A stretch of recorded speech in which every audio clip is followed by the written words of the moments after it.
Ajuste seu fone. A partir de agora, Na Mesa Cast. O seu podcast semanal para refletir, rir e talvez crescer. Com Leco Fernandes, Carol Gonçalves e Renato Alves. no trânsito, no trabalho ou lavando a louça. Você pode puxar uma cadeira e participar com a gente. Na Mesa Cast. Fala, irmão, fala, irmão. Eu sou o Leco Fernandes. Eu sou a Carol Gonçalves. Eu sou o Renato Alves. E tá começando agora mais um Na Mesa Cast, o podcast que você já sabe como funciona. Renatinho Alves, toda terça-feira, por volta das 7 horas da manhã, ou um pouquinho depois, um pouquinho antes. Muito provavelmente, às vezes, depois. Ou 3 horas da manhã. Ou 3 horas da manhã. Ou 3 horas da manhã já fica ali na espera. Exatamente. Temos o nosso querido podcast, esse podcast amado já por todos. Querido, compartilhado, curtido Exatamente. e muito assistido. E temos também as quartas-feiras. As quartas... O que temos às quartas-feiras? Ele Renato? mesmo. Ele. O mesmo. Mas o aonde, mesmo. Renato? Aí, Aonde? No Spotify. Isso aí, Spotify. Exatamente. Então você pode acessar no youtube.com/naMesaCast, ou então você pode acessar lá no Spotify, procurar por Na Mesa Cast, e você vai nos encontrar lá com certeza. Aliás, eu tô falando isso aqui, mas você já acessou e já viu. E quero dizer uma coisa, Exatamente. Renato. Pode falar. Aqui você tem lugar de fala. É Leandro. semana que vem. É semana que vem mesmo? É essa semana agora. agora. Daqui 5 dias. Sábado, caiu um gato ali. Sábado. Teremos o quê? Teremos o quê? Uma transmissão ao vivo de ninguém mais, ninguém menos que Na Quem? Mesa Cast. Meu Deus. Por favor. Que alegria, que emoção. Que emoção, que emoção. O que você A acha? gente pode ligar pra você. Hã? gente pode ligar. Exatamente. Ou você vai... Será que você vai poder participar? Não sabemos. Só Exatamente. saberemos somente no Ó, dia. Hoje ia ser um dia ideal. O dia que a gente tá gravando aqui Exatamente. é um dia que é chuvoso, que a galera vai ficar em casa, de Exato. boa na lagoa. Então, hoje era o dia, hein? Então, Mas é melhor a gente não orar vimos pra a chover. meteorologia. É bom nós orarmos pra chover no dia e E as pessoas ficarem em casa. Isso. Exato. Ouviriam Na Mesa Exatamente. Cast, na verdade, né? Exatamente. Aí, ó. Então vamos orar para muita chuva no sábado e aí quem sabe teremos um alto número de audiência. Exatamente. É ou não é? Então é isso. Então acesse youtube.com/namesacast ou também você acessa o Spotify. E mais, né? Como sempre a gente diz, é bom você primeiro ouvir o episódio todo, porque isso é muito importante para as nossas métricas, ok? Sim. Mas também é importante que você curta e principalmente compartilhe. Porque Sim. nós precisamos, Renato, de cada vez mais inscritos no nosso canal. Exatamente. Por quê? Até sábado que vem teremos... Até esse sábado. Até esse sábado agora, exatamente. Nós já temos. Já tá lá. Mas cadê a fé? Cadê a fé, Carol? Vai, Renato. E aí, pastor? Por isso que ele é não, pastor por isso que e ele é você pastor, não é. eu começo a ver essas diferenças. Realmente, já temos, pelos olhos da fé. Justa. E paremos Bom, a live. Falta tão pouco, cara. Não é possível que não Já chegamos ao Principalmente porque temos visita. Então, É. a partir da visita, a gente pode angariar Exato. novas. Não, isso é fé, verdade. Já temos. Então, o ponto é o seguinte, já chegamos no número 100, por isso agora, nesse sábado, temos a nossa transmissão ao vivo. Exatamente. Então, fique esperto aí, Isso porque aí. você vai saber pelas nossas redes qual será o nosso horário, certo? Certo. Então, vamos para o nosso tema. Let's go.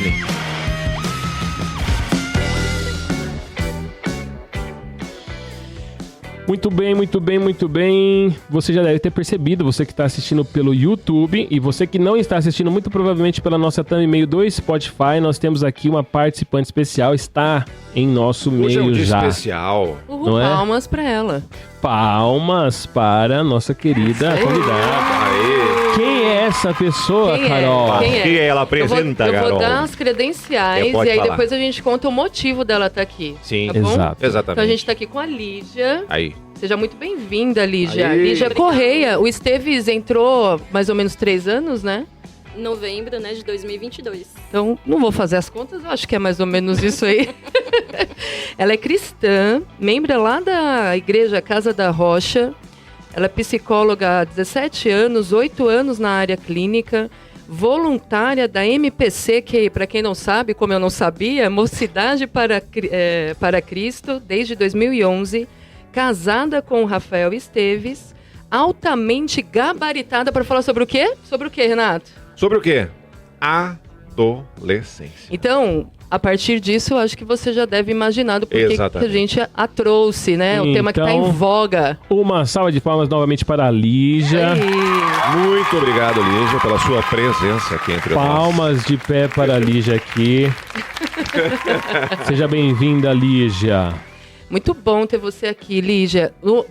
Para quem não sabe, na mesa lá dos Antigas, a gente trazia muito convidado. Exato. E era legal porque a gente tinha a oportunidade de trocar ideia com gente gabaritada e com gente que era especialista, né? Enfim, que tinha domínio ali sobre os temas que a gente ia tratar. Então, a Lígia hoje está aqui para falar de um tema que tá pegando. Acho que toda a discussão, tudo que a gente vê hoje em dia, nesses últimos dias aí na internet, é pra falar da série Adolescência, que tá lá na Netflix.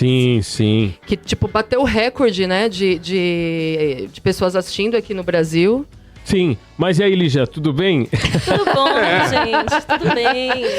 Desculpa, falta de educação. Tudo bem. Sabe, dá um oi aí, né? Ô, Leandro. Testa o microfone, tá funcionando? Sabe programas de televisão tá que funcionando? A galera... Tá funcionando aí, Lígia? Que a galera chega e cumprimenta, tipo, como se não tivesse visto nos bastidores. Sim, tudo bem. Opa, Lígia, como que... Tudo bem, opa. Aê! Dá um abraço aqui. Isso é falso demais, muito. A gente tava aqui conversando, falando de filme já, mas seja bem-vinda, viu, Lígia? Muito obrigada. Muito bem. Bom, como já disse a Carol, nós hoje vamos tratar de um assunto, né? Nós, na verdade, pegamos como gancho a série que tá aí sendo muito falada aí na internet, que é a Adolescência, que está na Netflix, não é? E nós vamos tratar não da série em si, tecnicamente, como obra ali cinematográfica, né, o filme, como quiser, mas vamos falar sobre os desafios aí da adolescência do ponto de vista da nossa fé. Como a gente disse, a Lígia, ela é psicóloga, mas é também cristã. E aí, a primeira pergunta que eu queria te fazer, Lígia, antes de nós entrarmos no nosso tema, é o seguinte. Eu sei a resposta, mas é um engancho para você. És mais crente ou mais psicóloga? Ave Maria, mas... Ave Maria. Oh. Ave Maria respondeu. Muito obrigado. Ave Maria dos evangélicos.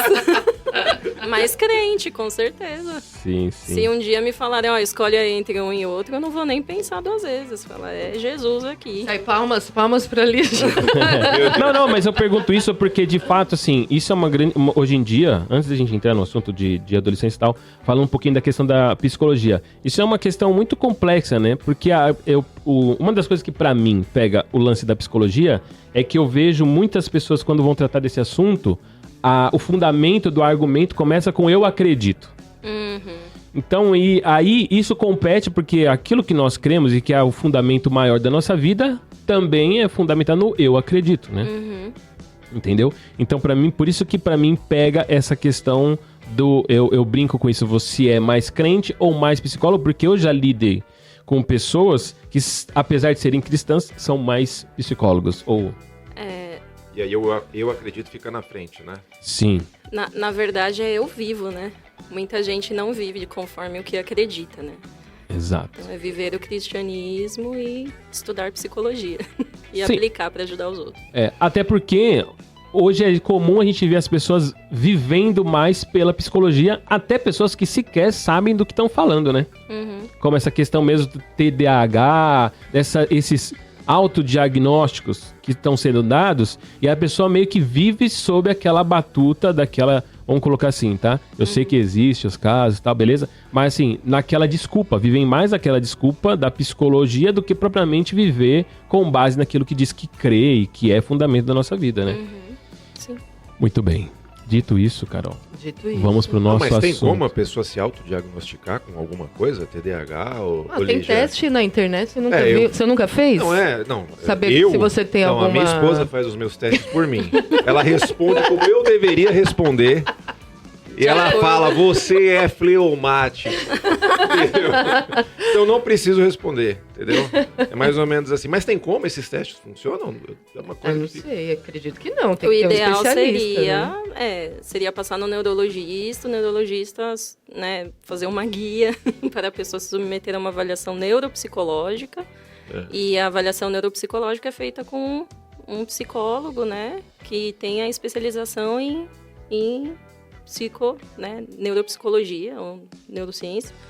E é uma bateria de testes, são dias de aplicação, muito demora para analisar os resultados, então não é uma coisa de bater o olho na pessoa. Um teste. Entendi, já saquei aqui. Um Reels do Instagram não resolve. Mas quando eu falo autodiagnóstico, é mais essa questão da galera que, eu tenho TDAH. O cara nunca fez nada, entendeu? Mas é isso. É mais uma desculpa de que eu não tenho disciplina do que qualquer outra coisa. Já falamos sobre isso. Uma muleta, né? Exatamente. Vira uma muletona, assim. Exatamente. E aí nos bastidores a gente tava falando um pouco, bem rapidamente sobre isso. E esse carinha aqui, né?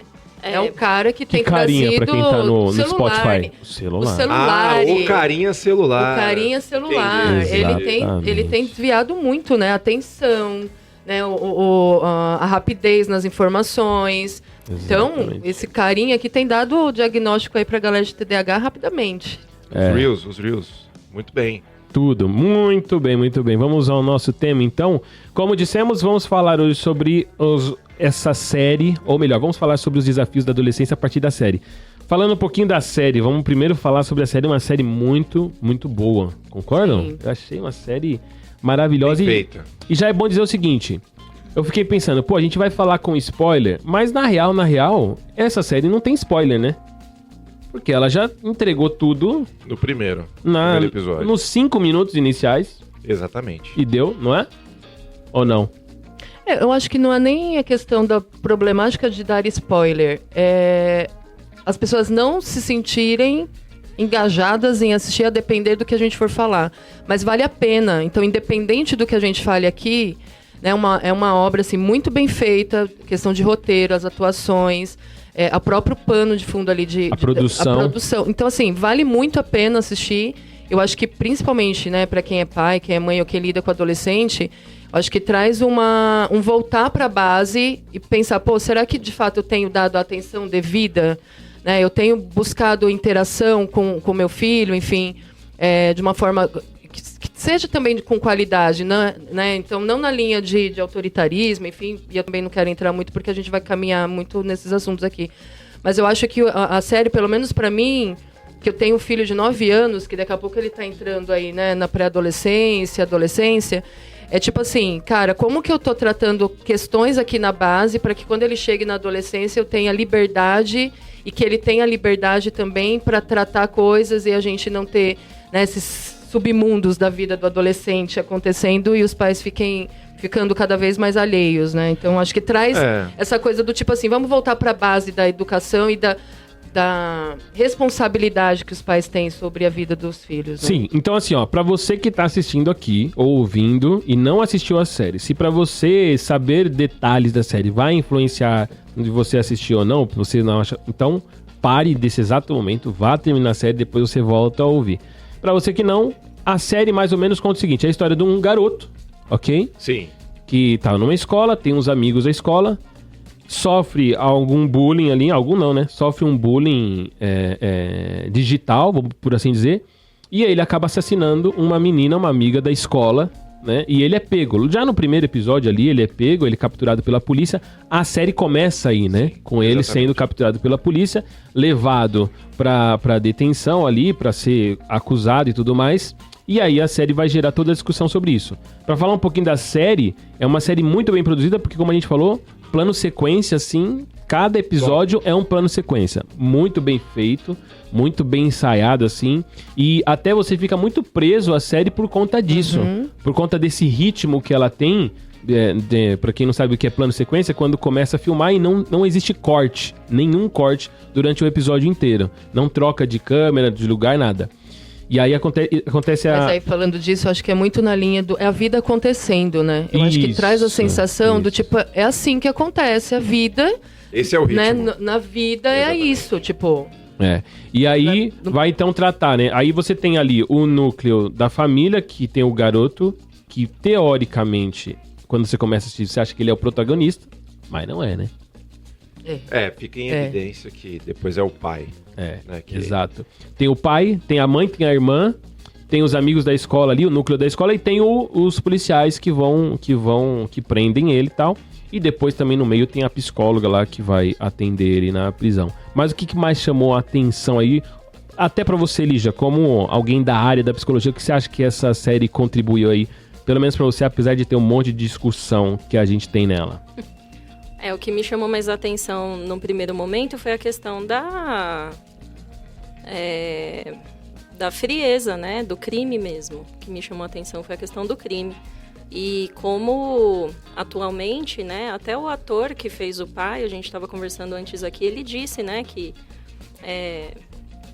mesmo que tenha gerado uma polêmica muito grande falando, não, mas vocês estão reproduzindo um evento que realmente aconteceu e estão mudando a raça da pessoa. Não tem nada a ver. São coisas que a gente já viu que aconteceu, né, e várias vezes, né, até conversando aqui com a Carol, eu falei pra ela, você não soube do caso do ano passado? Que o menininho pegou o cachorro, entrou numa clínica veterinária, matou um monte de animal?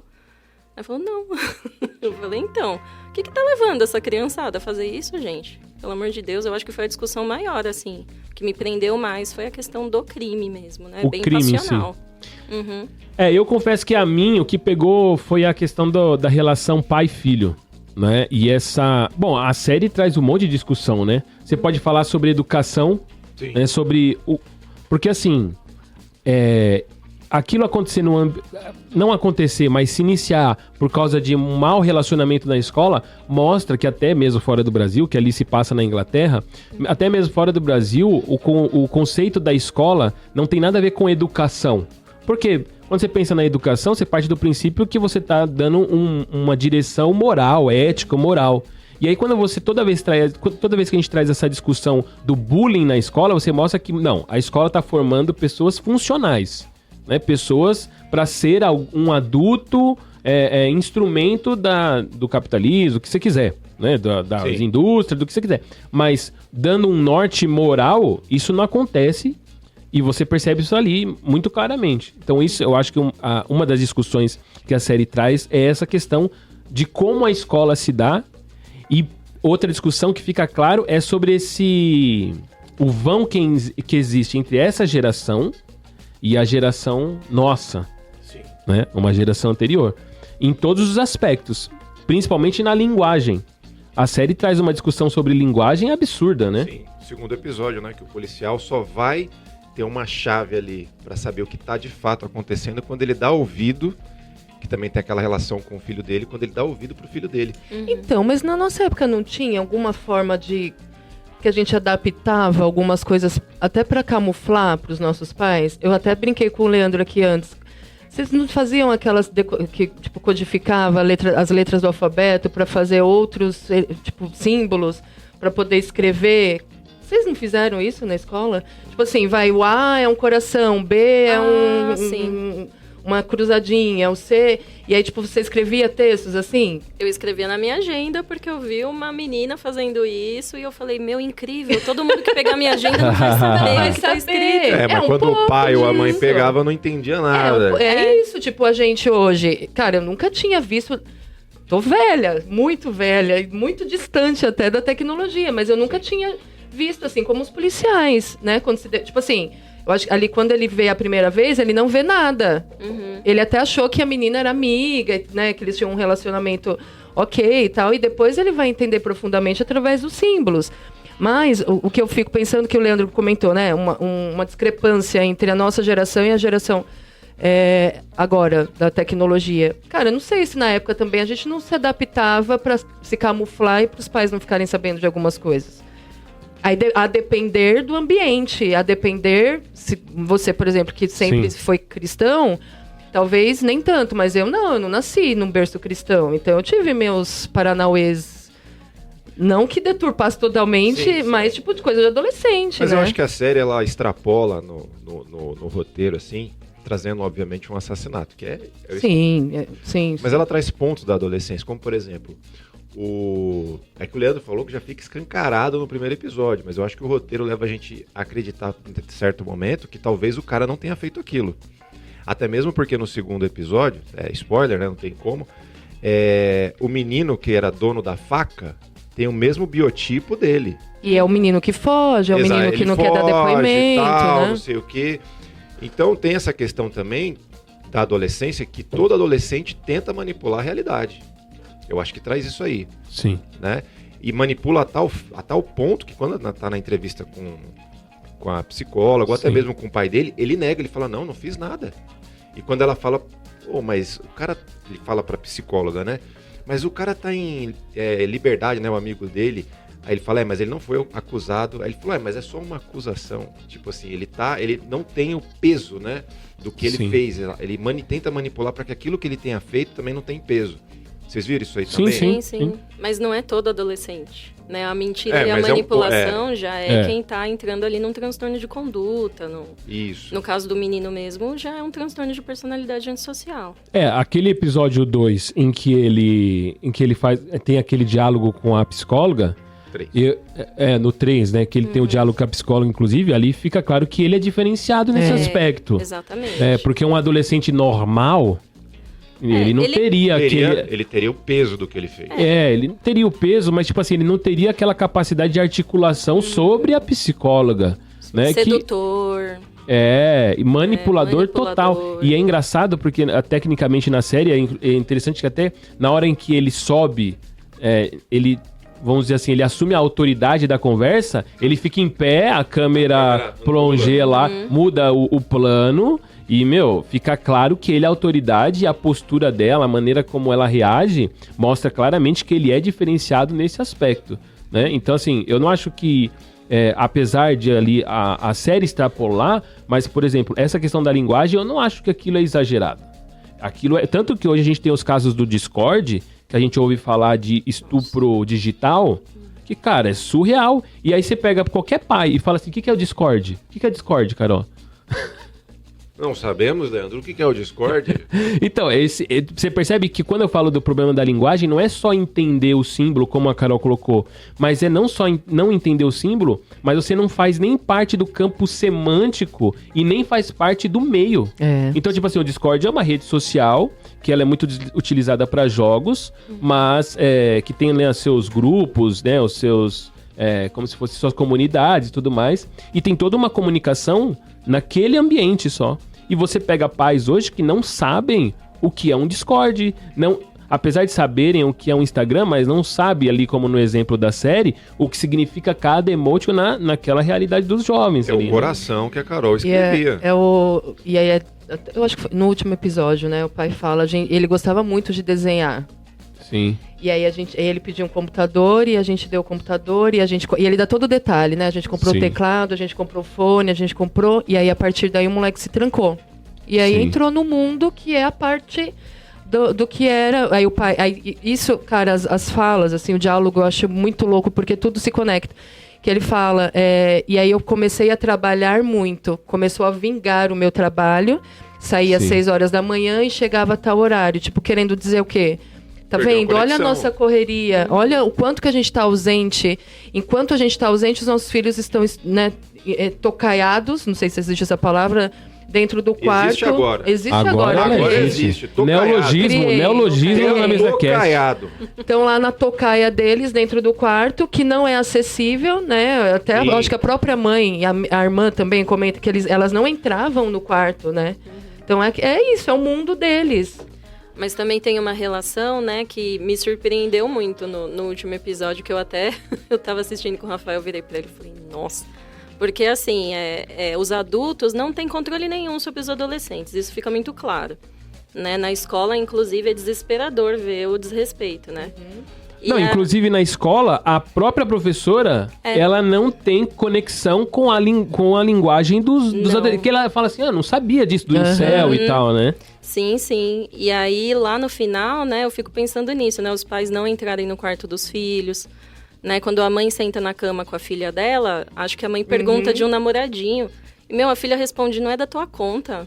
Sim. Eu falo, mano, se eu falo isso pra minha mãe, mas é um tabefe. É outra. Eu falei, então é tanto respeito, é tanta... privacidade, né, com adolescente, que até que ponto isso é bom, né? Isso que eu coloquei como ponto aqui pra gente discutir. Até que ponto, até onde a gente pode, né, na tua concepção, entrar na privacidade pra poder, de fato, entender... E pensando assim, tá, gente? O moleque tem 13 anos. Até que idade é um adolescente? Adolescente não tem privacidade. Sim. Não Olha tem. aí. Sim. Olha aí, ó. Não tem. Olha aí. Não tem que ter privacidade. Polêmica. Não, mas olha só. Pô, velho. Só dentro Vai deixar disso, a criança se matar? É muito sério, né? Muito grave. Não. Tanto que dentro disso, que você tá falando da privacidade, quando você falou, a gente fazia isso, a gente burlava os pais. Mas pra gente burlar os pais, a gente tinha que sair de casa. Não dava pra você burlar os pais dentro de casa. O problema hoje dessa geração é que eles burlam, ou seja, eles se afastam do pai estando perto dos pais. Do lado. Do lado. É o corpo presente, né? Eu falo muito isso com meu filho. Ele gosta de jogar assim como qualquer criança. Mas a gente proíbe o máximo que der, ou limita demais, tipo, pra ter controle, né? Eu falo, filho, é tão bom estar com você. É tão bom quando a gente senta junto e a gente ri, a gente brinca. Só que quando você tá com o jogo, é você e o jogo. É tipo, ter o corpo presente e a gente aqui. É legal isso? Eu falo, eu sei que é divertido pra você também jogar, mas é legal a gente estar em família porque de fato você tá presente com a gente. E é isso, né? É o corpo presente, que eu sei que tá lá no quarto, numa pseudo-proteção, afinal não tá na rua, não tá lidando com, né, pessoas mal intencionadas, só que dentro da internet tem, tipo, coisas que, né, o submundo, de fato. Tem né? outros filmes, né? Inclusive tem um filme... eu não vou lembrar. Eu não vou lembrar o nome do filme, mas é uma menina que ela conhece um rapaz pelo chat, né? Pelo bate-papo. E, na verdade, depois ela descobre que esse rapaz é um jovem, que, na verdade, é um adulto, que, na verdade, é um senhor. E, assim, o cara vai, né, encantando ela até chegar às vias de fato. Marcou um encontro, o cara conseguiu levar ela pra cama e o cara tem família, mulher, filhos.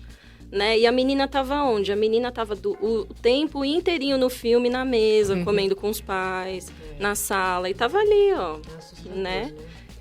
Uma amiga minha, ela simplesmente não dá.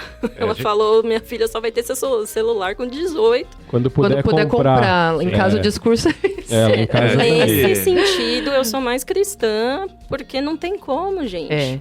Né? Não há segurança dentro de casa se a pessoa tá com poder ilimitado na mão dela. E qual que é a ilusão que a gente pode ter de tipo da base? Estou aqui com da base.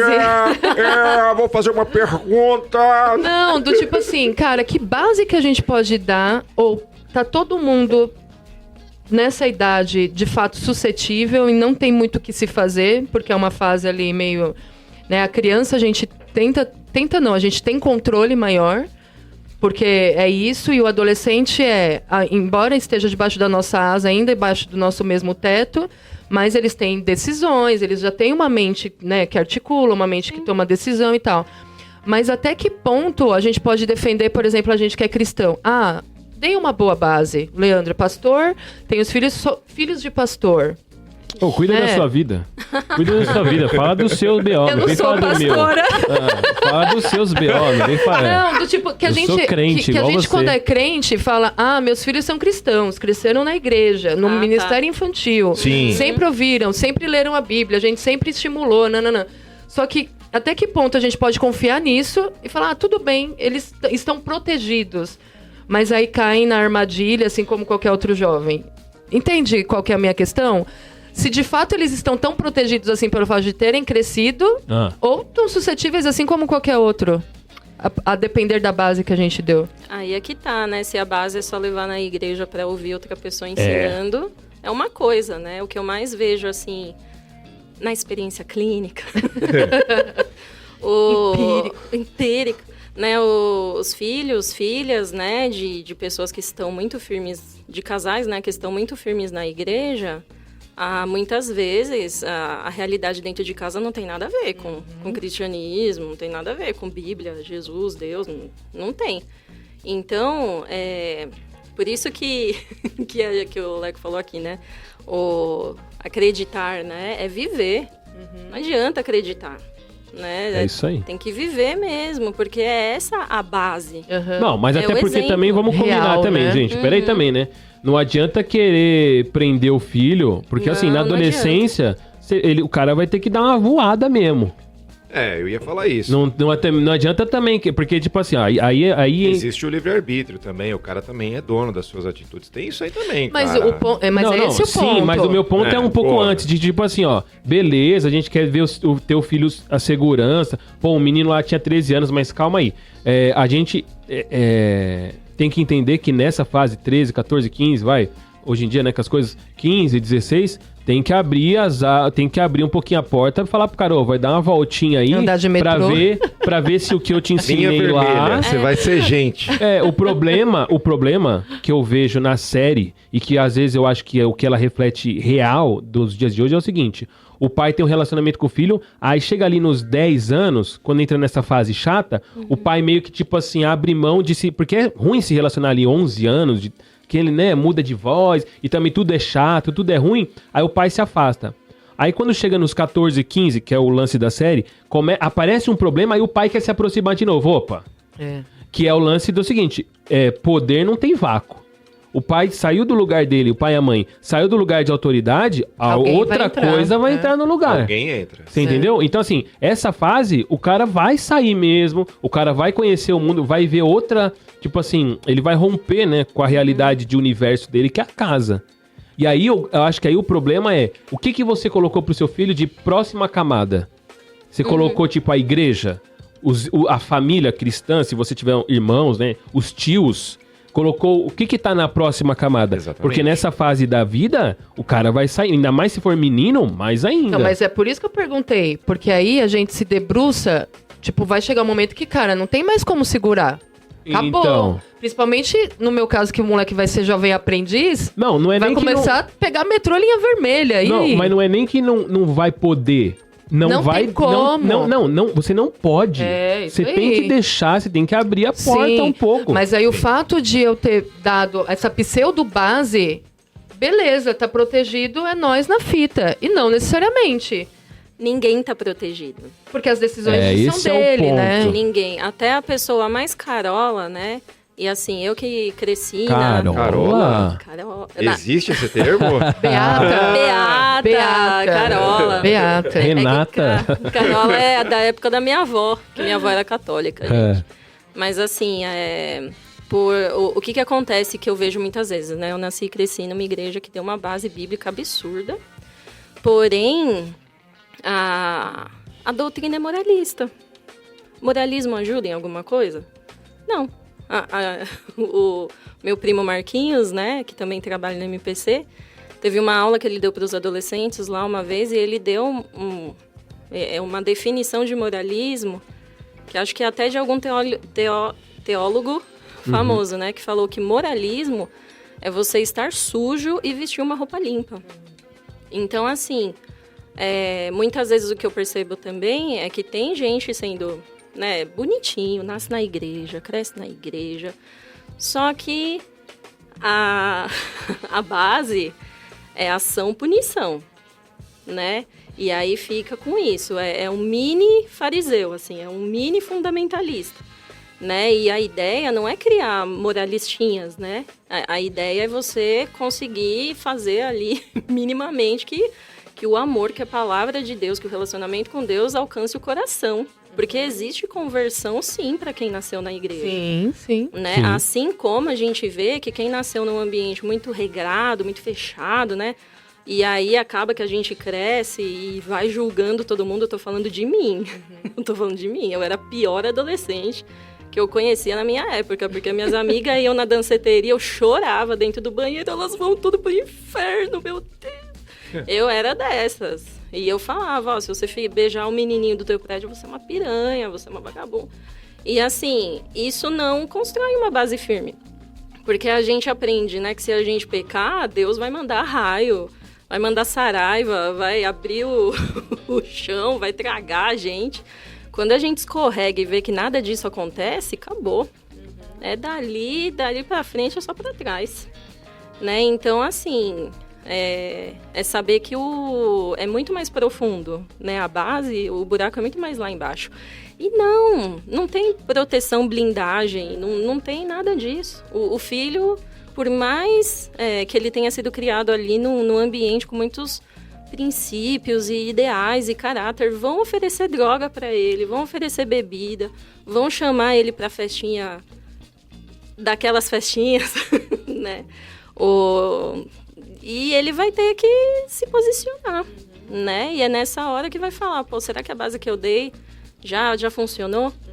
Né? Não é, tipo, aos 30 anos de idade a mãe tem que falar pro filho, né? Ai, olha dos dois lados da rua quando você for atravessar. Não precisa mais, né? Acho que isso já ficou certo. Então, é confiar na base, mas saber que pode ser que aconteça assim. Não tem, por isso que a gente ora, né? Mas esse aí é o ponto, porque assim... Eu concordo que a gente não quer criar moralistas e tal, mas aonde é que a gente descobre a diferença de você ter uma moral e de você ser um moralista? É na hora que a gente abre a porta e vai viver e lida... Porque assim, por mais que nós, na questão... Bom, se você for disciplinado na sua vida, ou disciplinar o seu filho, nessa lógica do ação e punição, aí realmente você está cometendo um erro. Agora... Quando ele tiver a oportunidade de abrir a porta, sair, perceber que nas ações equivocadas ele vai ter uma punição natural, vamos colocar assim, porque aquilo vai dar errado, bom, aí ele vai entender o valor da moral em si e vai entender as verdades. Agora, ao mesmo tempo, se a gente ficar tentando dar esse lugar seguro, exatamente isso que você falou. Tipo assim, não permitir que ele corra esses riscos, não tem como. Porque é o problema da série. Por exemplo, o pai... Ele não acredita que o filho fez aquilo, porque, na verdade, ele se culpa, né? Porque o pai fala, pô, se meu filho fez isso, peraí, onde eu errei? É o reflexo. Porque eu sou um bom pai, né? Ele fica assim, eu sou um bom pai. E ele né? Não dá pra dizer que não é. Trabalhador, tudo. Não, então... Depende. Aí vem aquela discussão, né? Depende. Aquela discussão. Então, porque o que é ser um bom pai? Então, pegando da série, o que é ser um bom pai é você ser um trabalhador, entendeu? Porque fica claro, por exemplo, no último episódio, o pai fala que, pô, o pai dele corrigia ele e que ele, então, não foi na mesma linha que o pai. Então, a vara envergou totalmente oposto, né? Então, ele abriu mão de estar perto do seu filho, disciplinar o seu filho. Sim. E aí, aquela história de provérbios. O filho que não é disciplinado... Sim. Ele é a vergonha dos pais. Mas dá pra ver que, assim, né, o pai, ele tinha muitas questões emocionais, assim, em aberto. Sim. Porque pelo fato dele ter tido, né, um pai muito rígido, que batia muito, que era muito agressivo, pode ver, quando o menino fala a questão do jogo, né, que ele não gostava de jogar. E o pai quando fala ele também, errou, né? E o pai fala que ele não conseguia olhar, né, a vergonha, o constrangimento, a frustração do filho, né? Mas isso é o quê? Isso é um problema do pai. Sim. É por causa da educação que o pai teve, né? Mas assim, o pai, ele pode não ter reproduzido a violência, né? Mas toda aquela carga emocional da decepção reproduziu, né? Sim. Veio junto e isso refletiu de uma certa forma, né? Então, eu acho que dentro do possível, né? Para um pai que nunca pensou em fazer uma terapia, por exemplo... Ele tentou dar o máximo ali, né? Por isso que eu falo que é um bom pai. Né? Mas então, esse é o ponto, porque assim, ao mesmo tempo que ele teve com o pai dele ali uma correção que ultrapassou os limites e foi pra violência, ele não soube... administrar. Ele não pegar soube o princípio dosar ali, né? Pegar o princípio ali... Da correção. Exatamente. Né? E aplicar de uma forma que funcionasse com o filho dele. Porque o que a gente vive hoje, né? Ele retirou completamente o princípio. Não só a correção, mas o princípio que existia nela. Porque o ideal era ele equalizar. Tipo assim, beleza, o que meu pai... O que ele fez não foi legal, mas eu não devo tirar tudo, Mas ele calibrou aqui. Da forma dele, mas ele calibrou. Como eu trago essa calibração sem aquela correção? Ele não fez esse questionamento. É claro que não vai pensar dessa forma, mas ele não fez nada. Sim. E eu fico pensando, né? Será que a forma que a gente educa é muito na linha do tentativa e erro? Tipo assim, o pai dele educou da forma que ele achou que era, tipo assim, de acordo com a vivência dele, né? Do pai dele, do pai dele. E aí o outro, bom, eu não quero... O meu parâmetro não quero ser como o meu pai. Mas também foi na linha da tentativa e erro e também falhou em algumas questões, ou não sei... porque como a Lígia trouxe, né? Tem questões de desvio de comportamento que talvez não tenha relação com essa educação dele, mas seja... É uma dúvida, inclusive. Tipo assim, beleza, o pai, na nossa concepção, ok, não é um pai, né, totalmente extremo, de violência, ou, enfim, tem as questões emocionais ali. Mas o fato do moleque ter aquele comportamento, ter agido da forma como ele agiu, o que justifica, em detrimento de um outro que talvez tivesse recebido a mesma questão do bullying, né, o mesmo contexto ali, e não ter acontecido da mesma forma, entendeu minha pergunta? Acho que sim. O que difere o moleque ter aquele comportamento, uma vez que a gente já parte do pressuposto que talvez a negligência da família foi eu não assisti-lo, né, eu ter deixado ao léu. O que difere? Influência, né? Olha as amizades dele na série. As amizades dele era tudo sementinha do mal. E outra, não é à toa, né, que a gente vê na Bíblia que as más conversações corrompem os bons costumes, né? Em uma fase da vida que a pessoa está em formação da própria personalidade, as más companhias não vão influenciá-la? Claro que vão. Vão sim. Né? Por isso que é importante. A minha geração, né, na minha adolescência, a minha mãe sabia o nome, o sobrenome, conhecia os pais de todas as minhas amigas. De todos os meus amigos. Vai pegar hoje aí, ó, quem são os amigos do seu filho? Amigos? Né? Os pais não sabem. Tem, né? Ele tem, eu não sabia, o moleque fica no quarto aí o dia inteiro. Ele tem amigo? Fala, tem. Se você fosse baixar a capivara dos amigos, né, ia ficar bem impressionado, assim. Então, eu não sei, né, vocês estavam falando, né, eu até pensei bastante nisso, eu fui pesquisar, né. Na sociologia política fala do efeito pêndulo, né, que descreve que a sociedade, quando está em um extremo, por exemplo, muito liberalista, né, muito liberal, ela é seguida, né, depois, na sequência, por um movimento muito conservador. E é exatamente o que eu fiquei pensando nisso também em relação à série, né? Teve ali aquela opressão masculina em cima da mulher e aí surgiu o feminismo. Aí as feministas agora estão estourando a boca do balão. No auge. No auge do auge da queimação do sutiã. Aí nós temos o quê? Nós temos o Red Pill, né? E outros movimentos também, né? Bem masculinos, assim. Então, sempre vai ter uma força, né? Mas voltando, né, ao que você tinha falado, adolescente sofre influência, sim. Por isso que é tão importante, né? Não tem como deixar um vácuo na vida do filho. E é uma influência global, né? Ele é a figura daquele versículo, a criança entregue a si mesma, cara. É isso aí.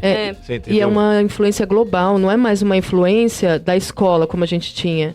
É uma influência que ele tem da escola, mas e quando ele vai pra internet, ele tem algo que, tipo, ultrapassa a barreira física, social que a gente tinha. Hoje, é amigo aqui, acolá, é alguém que chama ali no chat, que passa, né, a conversar e você não sabe quem... Então, assim, se a gente não sabe quem é um amigo da escola, quem dirá com quem ele está conversando na internet que nem ele sabe. Às vezes ele acha que é um coleguinha ali, é um inocente, velho. É um velho tarado mas aí é que a gente entra naquela... Por isso que eu acho até interessante essa série chama Adolescência, porque entra até nessa questão de que, tipo assim, essa fase da vida, a adolescência, é meio que um limbo, né? Um limbo existencial. Aí, Renato, por favor.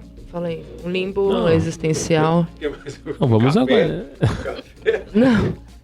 Não, mas tipo assim, ó, a adolescência é meio que um limbo existencial, porque tipo assim, você não, na infância os pais estão ali perto, cuida, leva, traz, aqui, na fase adulta você tem suas responsabilidades, mas o que é adolescência? Porque se você olhar conceitualmente ao longo da história aí, não existia essa fase da vida em que você não faz nada, por assim dizer. Você era criado pra ser um homem, uma mulher. Então, quando você chegava ali, né, a Carol, imagino que quando ela chegou ali nos seus 14 anos, já tinha uma demanda, por exemplo, né, na casa dela, que ela tinha que cumprir pra mãe dela. Sim. Eu tinha lá, nos meus 14 anos, eu também tinha uma demanda que eu tinha que cumprir lá pra minha casa. Hoje em dia, o cara vai trabalhar com... Então, tipo assim, quando você tem 13 anos, você tem uma certa força física, 13, 14, 15 anos pra frente, uma força física e tem uma necessidade mental de responsabilidade, de cumprir de servir, vamos por assim. E aí, só que hoje em dia a gente vive uma realidade em que chega nessa fase da vida, o cara, tipo assim, vai, curte a vida. E tipo assim, só é servido como uma criança, mas ele não é mais uma criança. Mas aí ele quer ser um adulto, mas não quer cumprir a responsa de adulto. É o que então essa fase? E por isso que acontece esse tipo de coisa, por isso que a gente tem esse retrato da série. Não deveria ser um limbo existencial, né? Porque a adolescência é onde a gente começa a planejar o nosso futuro. É quando as nossas decisões começam a ter mais peso, né? É uma fase importantíssima do desenvolvimento que gera muito conflito, justamente por ser uma fase onde um ano a pessoa vai estar de um jeito, no ano que vem vai estar de outro, completamente diferente. Até fisicamente, Fisicamente também, isso também gera conflito, né? Porque tem alteração hormonal, hormônio muda o humor, gente. Hormônio muda o humor. Sim. Absurdamente. Então, assim, deveria, na verdade, ser a melhor fase. Porque tem muita energia, né?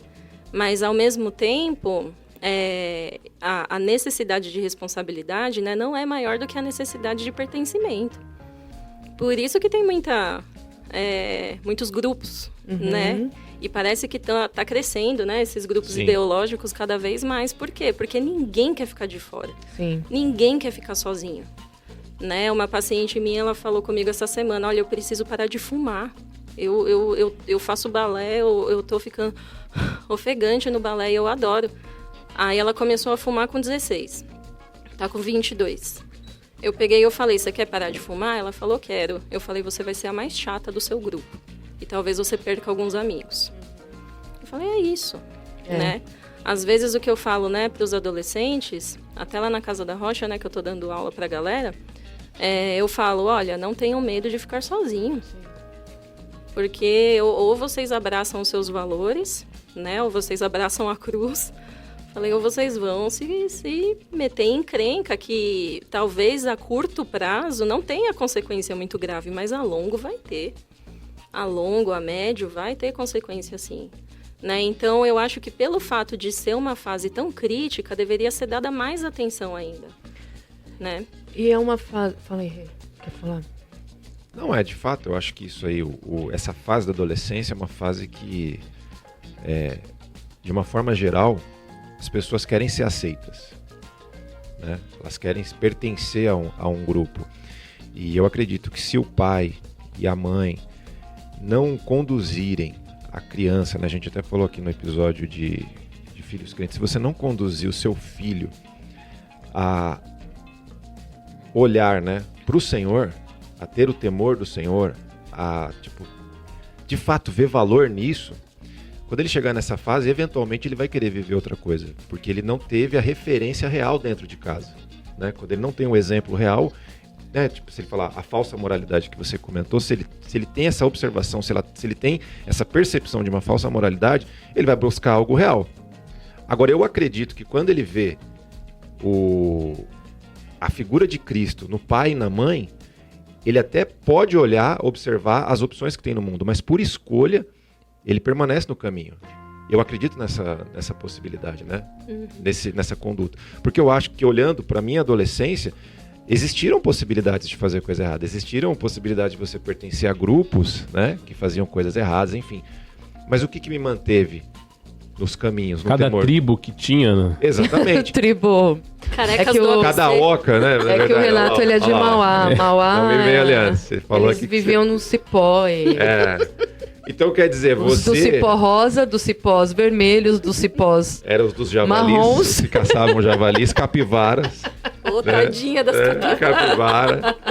Enfim, mas eu acredito nisso, que se você tiver uma boa referência, né, não tiver, essa moral de fato for real para você, você acaba optando por escolha, por ficar nos caminhos do Senhor. Que eu acho que é o temor do pai. Fala, poxa, que agora que meu filho vai... Você não abriu o vácuo, né, que o pai da série abriu, né?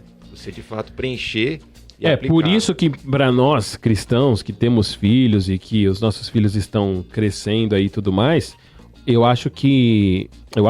tenho certeza que o que a gente não pode é subestimar nenhum momento, nenhuma situação da vida e entender que desde o dia 0, você foi lá, fez ultrassom, ouviu o coração batendo, que é a primeira coisa que acontece na gravidez, dali você já tem que começar a orar, pela vida do seu filho e já começar a evangelizar ali. Porque vai chegar essa fase que o cara vai abrir a porta e vai falar, pai, vou ali e já volto, que aí é a hora de, agora é a hora de eu viver a minha fé aqui. Por isso que até no outro episódio que a gente falou sobre crentes criando filhos, eu falei que o maior desafio da criação de filhos tá na gente mesmo. Não tá Exatamente. E outra, e a gente tem que orar muito, muito, muito, porque é o seguinte, por mais que eu faça tudo certinho lá, a Carol faz tudo perfeito com o Luca, o Renato faz tudo perfeito com o Arthur e tal, só que é o seguinte, eles são indivíduos e que tem que ter as experiências com Deus deles. Então eu tenho que fazer o meu trampo e tenho que crer. E vai chegar uma hora que a única coisa que eu vou poder fazer, tipo, o cara não chegou ainda, 10 horas da noite. O que eu vou poder fazer? Sentar e descansar. Agora é a hora de ver. Você crê no que você ensinou? Porque também a reclusão também não é uma opção. Não, é isso que eu falei lá no início. Não adianta você querer prender um cara... Eu ia pôr no internato, já falei em casa, ó. Daqui a pouco já vai pro internato, vai sair só quando eu tiver condições de trabalhar. Olha lá. Aí entendeu? Quando solta também... Vai. Exatamente. Nem aquele não volte mais selvagem. aqui. Não volte mais aqui. É brincadeira, tá, Lígia? Pelo amor de Deus. Mas aí, pegando esse gancho, o estereótipo que a gente coloca no adolescente, né? Também. Tipo, aborrecente. Nossa, agora nem troca ideia na mesa. Agora é um moleque chato que não sabe interagir mais com a família. E que é a hora que a gente deveria encontrar formas da gente se aproximar, né? E não distanciar, porque aí eu acho que inevitavelmente acontece esse distanciamento, porque ele tá, né, mais focado ali na questão dos grupos, no conteúdo que ele tem buscado, e a gente já cria essa barreira do tipo, agora é adolescente, agora não quer mais conversar, agora, que é um estereótipo que a gente sempre ouviu, não é adolescente, é aborrecente. E, na verdade, né, às vezes, o que causa esse distanciamento também é não querer lidar com uma coisa a qual a gente já teve alguma experiência negativa, né? Porque que nem muitas vezes existe esse distanciamento também, porque fala, ai meu Deus, eu lembro da minha adolescência. Nossa, se eu pudesse pular essa fase da minha vida, eu pulava. Aí o filho tá na adolescência. Ai, meu Deus, eu não quero nem chegar perto, né? Mas, voltando um pouquinho, né? Vocês estavam falando um negócio aqui, e aí eu tava pensando, né? Não peço que os tire do mundo, mas que os livre do mal. Exato. Exatamente. É mais ou menos isso. Mas olha, o que eu mais ouço, né, dos adolescentes, assim, é que os pais não ouvem. Então, não adianta falar, eles não ouvem. Mas aí que tá o problema. Porque, por exemplo, nessa fase da adolescência, o cara quer lá o que a Lígia falou do pertencimento. E, normalmente, esse pertencimento que ele quer não é em casa. Aí, qual que é o problema?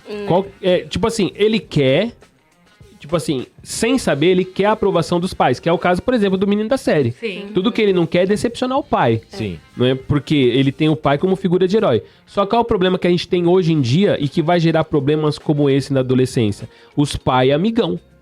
Porque o filho, quando ele sai de casa, quando ele sai de casa que ele tem um problema desse, ele tem que ver no pai, não o amigo que ele vai decepcionar e tal, mas ele entender, tipo assim, eu tô com um BO. É o limite ali, velho. E se o pai, na infância, desenvolver um relacionamento... Eu digo isso porque, por exemplo, a minha mãe, até hoje, se eu tô mais ou menos, ela identifica, cara, é impressionante. Ela bate o olho, sabe, entendeu? Aí a gente casa, a gente começa a desenvolver isso com a esposa. Da esposa olhar pra gente e saber, pô, tem alguma coisa errada. Só no visual. Então, mas... O que a gente tem hoje são os pais que na infância quer ser amigão do filho, quer que o filho ame. E não quer ser o pai. Não dá bronca pro filho. Aí o filho fala assim, eu não gosto de você. Paciência, mano, eu gosto, eu te amo e deu. Acabou. Mas aí os pais amigão chegam na adolescência, aí o filho tem um problema, olha pra casa e não vê, tipo, o sustentáculo. Não vê, tipo assim, pô, eu preciso ir lá. Porque agora o único lugar que vai segurar o meu BO é lá. Ele não tem um limite, né? Ele vê o limite de pessoas de fora. É que a gente sai de um extremo e vai pro outro, né? O extremo da nossa criação, por exemplo, meu pai falar, a gente já, tipo, chorava. Ele nunca levantou a mão, mas o fato da forma dele falar de autoridade, a gente já, tipo, se borrava de medo. E aí hoje a gente tem o outro extremo, que é os pais que são amigões. Mas aí eu tenho uma discussão, cara. Os pais estão ausentes, né? O pai e a mãe... Estão trabalhando muito, tipo, sai de casa às 6 horas da manhã, chega em casa às 8 da noite. O único horário que tem ali para se relacionar, cara, eu não vou me indispor com meu filho para dar bronca. Então, deixa eu ser amiguinha dele. E é a hora que o cara tá sendo, né, submerso em todas as outras relações em detrimento da relação interna, de casa. Que é até o contraponto que a gente falou também em algum programa, o apagão de professores. Né, que hoje a gente tem uma quantidade menor de pessoas querendo ser professores. Mas porque as crianças estão dando muito trabalho na escola pela ausência de um controle em casa. E isso acaba extrapolando para os outros âmbitos sociais. A autoridade do professor também está se perdendo. Sim, porque não tem controle em casa. Mas aí é que tá, também não entra na questão da adolescência prolongada. Tem muito pai que é molecão. Né? A gente tá vivendo uma era, assim, de adolescente de 40 anos de idade. O que mais tem é menino grande. Garoto. Menino grande. Exato. Teve um rapaz, assim, pai, né? Já é pai do segundo filho. Que ele virou pra mim, ele me deu carona uma vez, lá da igreja que teve ensaio. Aí ele pegou e falou, deixa eu aproveitar que você é psicóloga, deixa eu te perguntar um negócio. Falei, lógico, exatamente, né? Estamos aqui, full time, é nóis. Aí eu falei, que foi, né? Aí ele pegou e falou, então, eu tô chateado com meu filho, tal, porque ele não me chama pra sair. Oi? Falei, oi? Não. Falei, oi? Como assim? Ele fala, não, porque, é falta de consideração, né, meu? Eu chamo ele pra jogar videogame, não sei o quê, e eu vejo ele mais assim com os amigos dele de fora do que comigo. Argumentos válidos. Aí eu peguei e falei, mas você que é o pai, você não é amigo dele, né? Como assim? Né? Como assim? O que está acontecendo, né? Então você vê, a gente, é uma imaturidade emocional, até afetiva, é imaturidade em todos os sentidos, porque, poxa, eu vou ficar machucadinha porque a minha filha não me deu bom dia, não... Até porque, né, nesse momento, quando a Bíblia fala que o pai ali é o provedor, ele é inclusive provedor emocional. Exatamente. E meio que nessa fase da adolescência, é meio que, filho, vai lá testar, qualquer coisa, tô aqui. E vai lá, né? entendeu? E vai lá que é o seguinte, se der BO, não BO de crime, pelo amor de Deus, não mata ninguém. Mas o que eu falo assim, eu vou trabalhar, eu vou fazer qualquer coisa, filho, se precisar, me liga. Tá tudo certo, mas é o seguinte, agora você vai começar a dar os seus... É a savana. Entendeu? Eu entendo que, por exemplo, pra uma mãe, é diferente esse momento do que pro pai. Por isso que também os dois, cada um tem que saber o seu papel ao longo da criação, da infância... Né? Mas se a criação vai de uma forma saudável, acho que é natural isso. Sim. O problema é quando é disfuncional, como ela falou. Tipo, o cara é um outro garoto criando um garoto.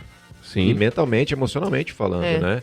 É o ponto lá do... meu filho me chamou de chata.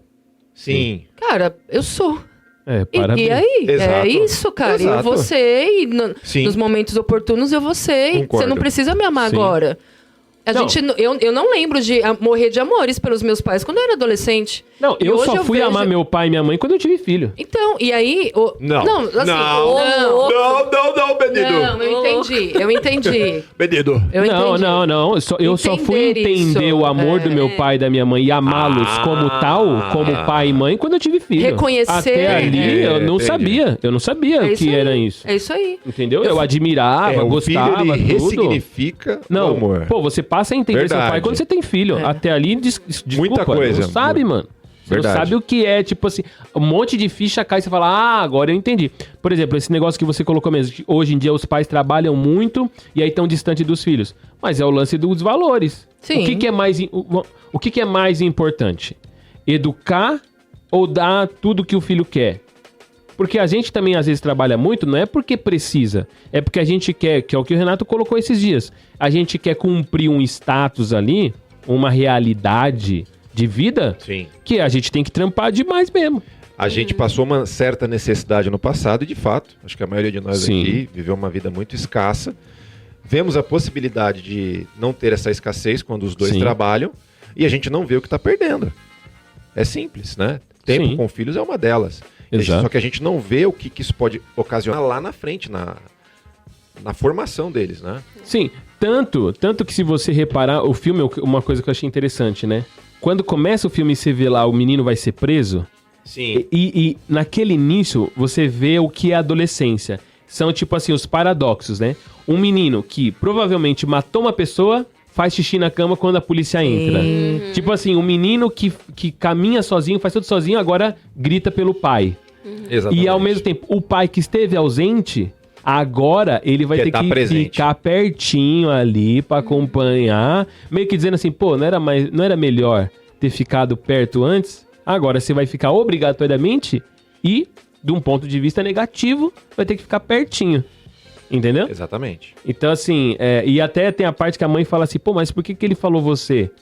Porque agora, meu filho, que apertou a porca, apertou, agora eu vou chamar o pai, mano, entendeu? E o pai quer negar aquela realidade, né? Sim. Porque só o pai até então tinha visto as imagens. Só o pai viu no fim, até o fim, né? Exatamente. E aí quando fica sabendo que ele fala, ó, vou assumir a culpa e tal, não sei o quê, aí ele fala, ou seja, até aquele momento ele tava negando que o filho poderia ter feito aquilo, mesmo tendo visto as imagens, cara. Sim. Que é a proteção exacerbada que tem também, sim, né? E o que demonstra um aspecto da educação, porque que nem pros meus filhos, às vezes eu falo, ó, fala a verdade, é melhor a verdade do que... E tipo assim, o moleque, ele prefere não decepcionar o pai do que expor a verdade. Ali ele deixa claro o que na educação dele foi uma prioridade. Eu vou... Porque, por exemplo, né, dentro disso, a frustração... Da vergonha, da decepção contra a verdade. Quando o pai fala, pô, eu coloquei ele no futebol, mas ele era ruim. Então o pai não tinha capacidade de falar a verdade pro filho. Então, pra não falar a verdade, o pai... Ele ficava ali... Que é o que a gente faz no futebol, de fato. Não, mas o que eu falo é do fato do pai não chegar no filho e falar, filho, ó, vamos pra outra, porque essa aí não rola. Entendeu? Sim. Tem que ser franco com o filho. Mas o pai já não guiou o filho no caminho do, a verdade, ela é mais importante do que a não decepção. Sim. E aí... Que é aquele vídeo que a gente viu essa semana, que a mulher falou pro filho, você é ruim de bola. Né? Aí você fala, vai traumatizar. Ela fala, não, é pra traumatizar mesmo. É melhor. E o trauma, né, diz que o significado da palavra é você endireitar mesmo, né? É como quando você pega uma árvore lá e ela tá crescendo e você coloca uma vareta pra marcar o caminho que a árvore vai crescer. Quando tira, as marcas estão lá. Estão lá, mas ele fica... É o trauma. Ele cresce do jeito que você queria. E eu acho que... E eu acredito que uma grande questão da paternidade, da maternidade, é justamente isso. A gente demonstrar o caminho, mas até uma certa idade você tem que segurar o cara naquele caminho. Por isso que a Bíblia fala lá do ensinar no caminho, você vai ficar aqui. É aqui, ó. Uma vez eu ouvi uma coisa que eu achei muito interessante, que é o seguinte, a criação de filho é que nem um funil ao contrário. Você começa, mano, não pode, não, apertando, e você vai abrindo. Só que hoje você tem o contrário. Pais que na infância, pode tudo, pode. Aí você vai chegando na adolescência, você quer apertar o funil. E ali já era. Aí, meu amigo. Por isso que tem tanta criança e adolescente ansioso, né? Porque você deixa, e isso a série deixa muito claro também, você dá liberdade absoluta, poder ilimitado para pessoas em formação que não têm nenhuma maturidade, nenhum conhecimento para poder lidar com tudo aquilo. É muita liberdade, é muito poder, é muito acesso para uma criança, né? O termo adolescência é muito atual. A gente pode considerar como se fosse uma criança, mesmo está em desenvolvimento. Né? Eu já atendi na clínica zilhares de crianças super ansiosas, né? Aí eu sentei para conversar com os pais. Que horas que ela dorme? Aí a hora que ela quer. O que ela come? A gente sempre pergunta o que ela quer comer. Tá vendo? O que ela veste? Eu abro o guarda-roupa e falo, ó, filha, aqui estão as suas roupinhas, você escolhe o que vai. A menina sempre tem que escolher, né? A criancinha, 5 anos. Verdade. Fala, eu tô cuidando de mim. Eu tô cuidando de mim sozinho. Não tem ninguém por mim aqui. Eu vou ter que segurar o BO minha vida inteira, né? E eu achava engraçado porque quando ela vinha na clínica, né, eu pegava e falava... a gente vai brincar disso daqui. Mas eu não quero. Eu falei, mas a gente vai brincar disso daqui.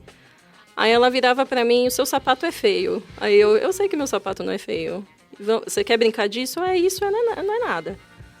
Aí... porque a importância dessas coisas é a criança, ou a pessoa, entender a diferença da relatividade subjetiva e da realidade objetiva. Tipo assim, ó, as coisas não são como você quer, as coisas são como são. E você pode falar, é o lance do bullying. Tipo assim, eu lembro quando eu tava nessa fase da adolescência, e se alguma coisa acontecia, meu pai falava assim, deixa falar porque falar não dói. Ele meio que tava falando pra mim assim, as pessoas falarem as coisas não muda a realidade de como as coisas são. Exato. Então, tipo assim, filho, você não é isso e deu. E acabou, morreu o assunto. Ah, o cara me chamou de bobo. Ah, você é bobo? Não, então acabou. Que esse era o papo. Isso Você aí. é? Não, então, cara, acabou, ignora e já era. Pra gente que é cristão, Exatamente. né? Chega alguém pra gente e fala, Deus não existe. A gente, tá bom, senta lá, Cláudia.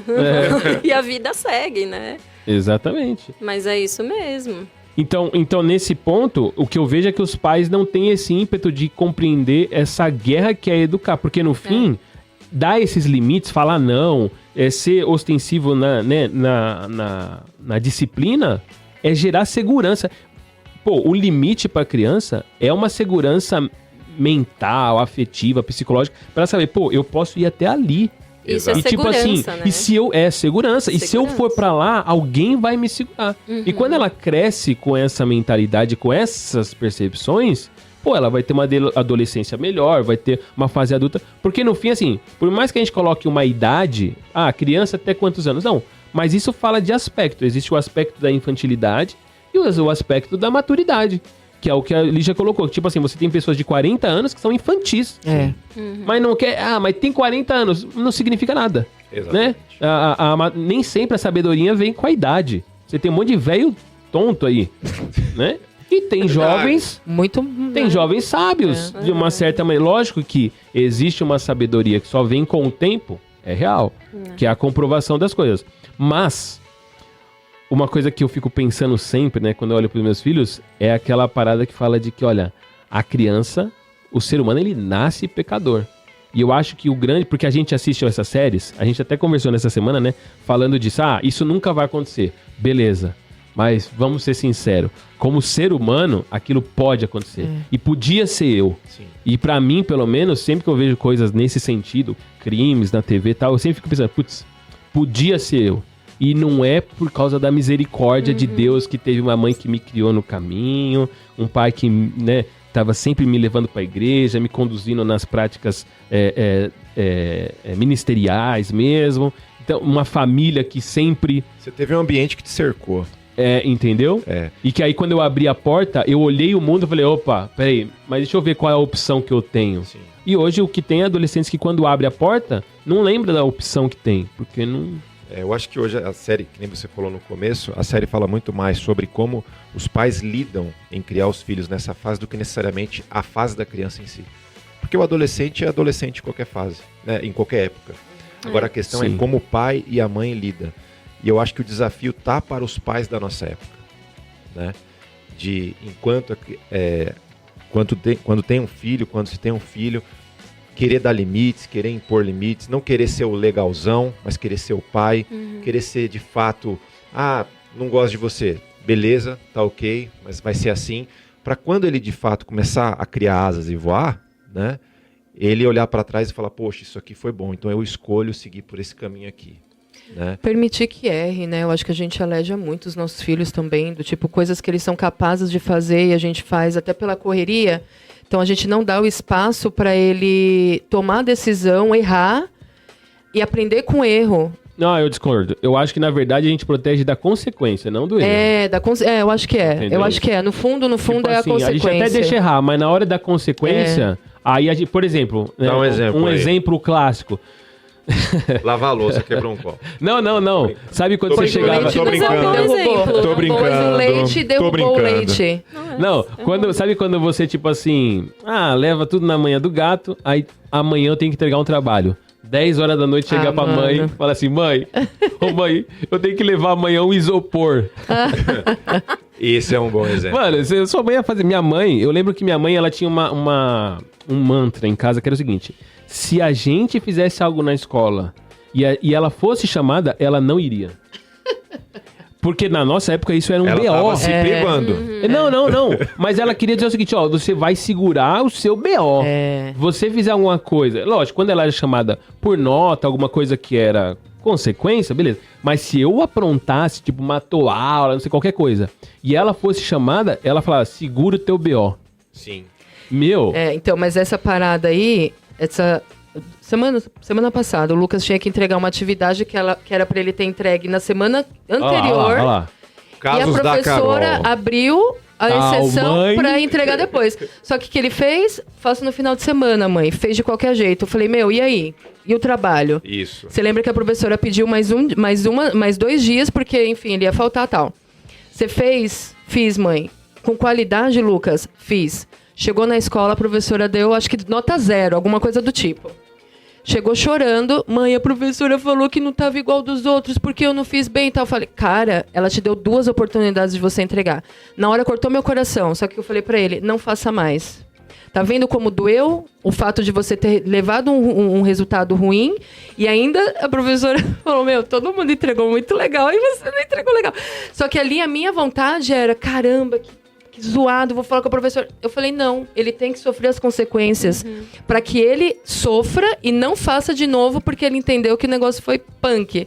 Então não é tinha, isso. Na sala dele não tinha nenhum amiguinho pra ajudar ele no trabalho? Como algumas pessoas, Renato, tiveram na faculdade? Você não tá insinuando nada, né? É só um exemplo, é hipotético. Aula de Photoshop, assim, tem gente que, não sei como... Eu sei. No fundo eu sei. Tá Passou. Bom? Eu sei. Passou. Mas é uma hipótese apenas. É hipotético isso aí. Luquinha... Eu sei de onde veio isso aí. Arrume um amigo. Idiota. Mas, o que eu quero dizer?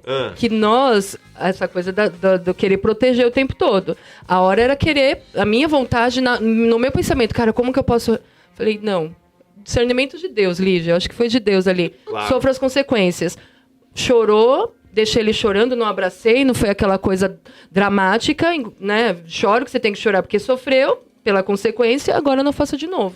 Mas se você reparar, a maneira como Deus lidou com Israel foi sempre assim. Ó, instrui. Aí Israel vai e toma outra... Beleza, tô com vocês, meu povo, mas... Sofra as consequências. Agora vocês estão entregues na mão do inimigo aí, ó. E aí olha você... aí, ó. Não, e você chega a pensar assim... Dança poxa, na mão do palhaço. Como é que Deus permitiu fazer isso com Israel? Aí você tem que fazer uma pergunta. Será que Deus não amava Israel? Ou amava? Entendeu? Então, quer dizer, no amor também tem justiça. Sim, né? Correção. Total. Também tem justiça. Tanto que você pega a fase de juízes ali, toda hora é isso. Israel desobedeceu, foi aí... E falava Exatamente. Que o povo agia como bem entendia como bem também. entendia. Entendeu? O erro é pedagógico, né? Se você quer livrar, né? Pera um pouquinho, Lígia, não é possível. Não é possível que a pessoa, Renato, ela falou sobre isso. Falou antes. Falou. E aí... Mas eu acho que era pra ela que ela tava falando, tava pra Lígia. Tava falando, nossa, se precisar, na verdade, tava falando, nossa, se eu precisar, eu vou sair. Perdão, Lígia. Não, imagina. Essa questão do erro ser pedagógico, né? Porque se você quer livrar o seu filho de sofrer a frustração do próprio erro, a gente vai ter uma geração inteira que não sabe lidar com frustração nenhuma. Né? A Blanche mesmo, né? A esposa do Zé, ela tava compartilhando com a gente, né? Essa semana pedindo indicação de alguma dinâmica, né? Que desse para trabalhar o grupo de adolescentes que ela trabalha com esse tema, baixa tolerância à frustração. E quem trouxe esse tema foram os adolescentes. Os adolescentes falaram, olha, a gente fica muito frustrado, a gente não... É difícil da gente lidar com a rejeição, é difícil da gente lidar com o não, é difícil da gente lidar quando a gente se esforça para fazer uma coisa e o resultado é ruim, né? E até os jovens que eu atendo, é a mesma coisa. É como se o erro fosse algo insuportável. Eu não posso errar. Que era uma coisa no nosso tempo que era até normal se lidar. Errar é humano. Até hoje né? Não, mas é que hoje quando você pega o adolescente não é normal. Não. Ele se frustra, né? Ele quer, porque também é um pouco do que a sociedade prega também, né? Você tem que ser feliz o tempo todo, você tem pleno. Você tem que ser pleno e tal. E no nosso tempo não, cara. Se a gente errasse, o pau comia, velho. Entendeu? E hoje os pais não querem corrigir os seus filhos. Também tem isso, cara. Parte do que está acontecendo aí. Sim, até porque a correção, isso é uma coisa louca, né, de a gente pensar. O juízo, ele é evangelístico nesse ponto, porque toda vez que alguém passa pelo juízo, você tá colocando ele no caminho da verdade. Sim. Você tá dando para ele a chance de viver a verdade, apesar de que é uma experiência negativa.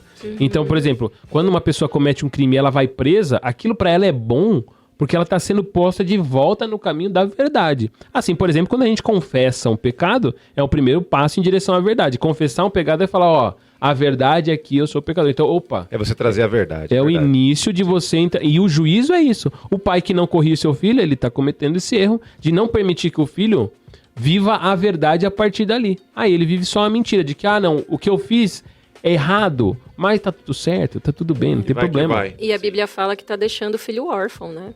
Exatamente. Tá deixando ele entregue aí. Né? Que é o ponto, né? Filhos órfãos de pais vivos, né? Que é o que a gente mais tem, que é uma coisa que a série demonstra ali claramente. Exatamente. E ela até faz um paralelo, né? Porque tem um menino que cometeu o crime, mas tem o filho do policial que passa meio que a mesma coisa. Pela mesma coisa, só que ele tem uma maneira diferente de lidar com a situação, né? Sim. E o pai literalmente ausente, né? Porque eu acho que ele não tinha um convívio próximo ali com o pai, o policial, né? Então uma coisa não justifica a outra, entendeu? Não era próximo. Tanto é que ele fala, você não me chama de filho. Né? O que eu tô querendo dizer os dois, né? O pai e a mãe ali presentes, morando na mesma casa, e aconteceu. Então, assim, uma coisa não justifica... Até porque isso é uma coisa importante, né? Nem a presença física não necessariamente é presença, que é o lance que você falou, do corpo presente. Isso. Né? A presença física não é necessariamente uma presença. E esse é um problema que não só a gente vê na série, mas a gente vê no nosso dia a dia aí. A Lígia vê isso aí muito mais no seu consultório, nos seus atendimentos, porque são até mesmo, não desvalorizando a sua profissão, Lígia, mas até mesmo muitas vezes... os filhos recorrerem a uma psicóloga, né? Sim. É uma demonstração de que o pai não tem essa porta aberta ou não tem essa linha de comunicação, né? E assim, eu muitas vezes, né, eu percebo que a terapia tá dando certo porque os pais estão furiosos comigo. Olha aí, ó. Estão bravos. Mas em que aspecto? Em aspecto, né, de, assim, pais que são falhos. E assim, de novo, né, a gente está falando aqui que o erro é pedagógico, não tem problema falhar. E não é a questão, ponto-chave não é falhar, né? Os pais vão falhar, ainda mais quando só teve um filho ou tá no primeiro filho. O primeiro filho é projeto piloto, né? É teste. Mas assim, é não aceitar, não aceita. Né? Eu chamo os pais e falo, olha, o que vocês acham, né? Que pode estar gerando comportamento tal. O que vocês acham que tem que mudar? Né, eu já ouvi de mãe, né, de pai falando, minha filha não vai mais passar com você porque ninguém fala pra mim como é que eu tenho que cuidar do meu filho. Eu falei, vai com Deus, né? Boa marginalização aí do seu filho. Nossa. Ela, tranquilo. Meu Deus. Sem tempo, irmão. Velho. Sem tempo, né? E aí, Datena? A melhor psicóloga do mundo, velho. Pelo amor de Deus aí, velho. Falei, poxa, meu. Mas é a questão do que a gente tava falando aqui, continente. Os pais não são mais continente, né? Os pais é um parque de diversão. Você pode ir onde você quiser. O importante é se divertir. O importante é prazer. É exatamente. O prazer. É isso aí. Né? Não quero ver meu filho triste. Isso é um aspecto filosófico do nosso tempo, que é total, né? O lance do prazer, o hedonismo prazer a todo custo. Exato. É só prazer. E não só o filho. Porque o pai tá distante do filho, porque o pai, também quando ele chega em casa, ele quer o quê? Paz. Netflix. A paz dele. Entendeu? Ler o livrinho dele, que seja, ouvir a musiquinha, e o filho vai lá pro quarto e tá tudo certo. Dar o celular pro filho é o maior aspecto do que você tá falando. Quando a gente vai almoçar em algum restaurante, você olha, mano, minha mesa tá um auê, filho. 3 filhos, 6, 4 e 1 aninho. Mano, o bicho pegando. E a gente não nas dá, outras passa. E a gente não dá celular. E tem gente que olha torto. Sim. Tipo assim, dá um celular pra esse demônio que tá falando lá, né? E a gente fala, não vai dar. Não vai dar. Que legal, viu? Faz muito tempo que eu não vejo isso, inclusive, viu? Não, mas aqui ninguém dá. Aqui, ó. Não dá. Não, eu falo que... Celular. Não, pra Helena? Pro filho? Não, faz muito tempo que eu não vejo. É raro, 1 hora por dia e às vezes só de final de semana. É muito regrado isso em casa. Não, o celular dá, comer, mas não nesses momentos. Então, comer celular em mesa... Comer o celular não pode. Não pode. Não pode, Renato. Correto. Comer, não pode, mas né, essa parada de ir pra restaurante, às vezes eu falo, cara, eu não vou no restaurante. É isso que eu estou dizendo, por isso que eu tô falando pro Lago. Eu falei, meu, eu acho bonito hoje ver bagunça, assim, o pai, a mãe, os filhos pequenininhos lá e voando comida. Não é você, né? Eu acho incrível. É que não é ela. É que não é ela. Todos eu tô os lá. ketchups na mesa. Ali não tem nem ministério infantil. Ali Não. é todo mundo no Se a tempo. gente não Tá vamos entendendo? entrar nessa, Renato. Meu queridão. Mas é pra ver a questão mesmo do não querer ser responsável, né? Sim, Falar, meu, é isso. eu não vou deixar de sair de casa porque meus filhos são pequenos. E acabou. Não, até porque se você pega os nossos pais, a gente entrou na lógica deles. Sim. Não foram eles que bolaram a lógica a partir da gente. A gente entrou na vida deles e vamos. Não foi tipo assim, eu não vi minha mãe deixar de fazer o que ela tinha que fazer por causa da gente. Sim. E hoje em dia o que você mais vê é isso mesmo. Não, eu não vou num restaurante. Lógico, se for por dinheiro, tudo bem. Mas tipo assim, não vou porque meus filhos dão trabalho. Pô, pelo amor de Deus. Exatamente. Quando a gente fala do departamento infantil, sem querer entrar muito nisso aí, mas o que você vê hoje, muitos pais levam o filho lá pro departamento, pro DI, beleza. Muitos por querer conforto, outros porque não sabe, não consegue dominar os filhos no ambiente de culto. Não, nisso eu concordo. Não consegue. Não alguns sim. Alguns sim. Não estou generalizando. Alguns sim. E eu concordo nesse ponto. Mas não deveria ser o propósito. Mas a gente o meu ponto é que a gente está colaborando com essa lógica. A gente está contribuindo para esses pais. Não vou entrar nisso, Renato, agora. Nós vamos fazer um episódio só sobre esse assunto do departamento infantil. Eu não tô nem aí, é minha opinião. Não tô falando que você esteja, eu estou falando assim, ganhamos muitos raters aquele dia. Mas aí, meu amigo, aí é cada um com o seu cada um. Me mande um emoticon lá no... Mas foi legal aquele episódio. Não, mas o ponto só é esse. Tipo assim, hoje o que a gente tem é pais que deixam de viver a parada porque não querem encarar esse desafio de, vou mostrar pro meu filho como que é que lida ele não domina. em cada ambiente. Ele não domina. Aí o filho cresce e não sabe lidar nos ambientes. Mas você quer saber também uma coisa? Os ambientes mesmos estão menos tolerantes também. Por causa da cultura que se criou. Brinquedoteca, né? Brinquedoteca. Não, eu quero dizer o seguinte, por exemplo, pegando esse exemplo da criança no culto, no passado, se uma criança chorasse, ninguém se incomodava. Porque sabia que tinha, às vezes poderia acontecer. Hoje não, uma criança chora, já tem 3 pessoas te olhando torto. Desvio de atenção, tá todo mundo com a atenção que não tá lá e tá no choro. Não, tudo bem. Isso é uma mazela, mas é uma das mazelas que a gente tá vivendo hoje. Tudo tira a nossa atenção. Que a gente tá contribuindo, entendeu? Esse é o meu. Mas isso aí que você tá falando é uma verdade, mas é uma cultura. Isso. É uma cultura. É cultura. Mas não é que a gente não ligava, a gente estava acostumado com esse ambiente que tinha crianças. Entendeu o que eu tô falando? Exato. E que hoje, o foco tava ali. Estamos na era do TDAH. Um chorinho, se uma borboleta já desvia, imagina um choro. Não, eu acho que o choro... Aí o povo leva a Bíblia no celular, que é desvio de atenção maior do que esse também. O choro realmente pode desviar a atenção por 1 ou 2 segundos, mas rapidamente você volta. Culturalmente, isso no passado era normal. No passado, sim. O departamento infantil ficava com a criança no começo do culto, dava uma meia hora, as crianças vinham, cantavam um louvor na minha igreja. E depois elas sentavam com seus pais. Era simples, assim.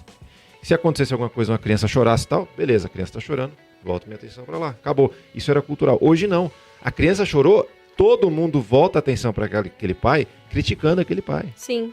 Entendeu? Então eu acho que é um pouco disso também. O ambiente não está receptivo para isso. E aí vai formando o pai que não sabe ter controle sobre o filho. Porque ali também é um ambiente de teste pro pai. Ou não? Esse aí é o meu ponto. Não. Os outros terão que se Vamos fazer ajustar. um episódio sobre DI, Departamento Infantil.